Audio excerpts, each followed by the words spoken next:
నిన్న ED rides తర్వాత మన వృద్ధ జంబూకం గారు అంటే ఎవరనుకుంటున్నారు? మన విజయసాయి రెడ్డి చంద్రబాబు నాయుడిని ముసలాడు అన్నారండి.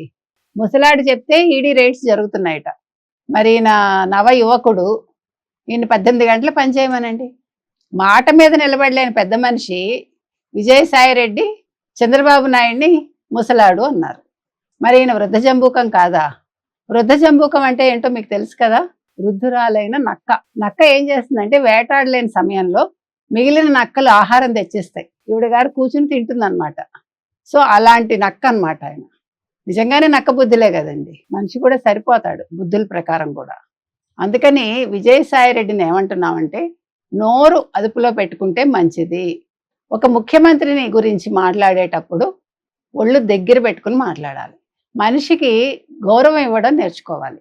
వైసీపీ అన్ని రకాలుగా ఫెయిల్ అయింది కాబట్టి నేను కొత్త పార్టీ పెడతాను, రాజకీయాల్లోకి వస్తాను అని అంటున్నారు కదా. నిన్నటి వరకు రాజకీయాలు వద్దు, నేను అస్త్ర సన్యాసం చేశాను, రాజకీయ సన్యాసం చేశాను, వ్యవసాయం చేసుకుంటాను అని ఇవాళ మీడియా కూడా పెడతాట ఆయన. అంటే ఛానల్స్ పెడతాట.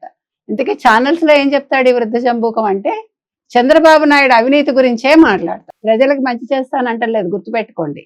కాబట్టి ఈయన్ని మళ్ళా రాజకీయాల్లోకి వస్తే తరిమి కొట్టండి, కొత్త పార్టీ పెడితే ఎవరు చేరకండి. ఎందుకంటే ఇప్పుడు ప్రత్యామ్నాయం లేదు ఆంధ్రప్రదేశ్లో.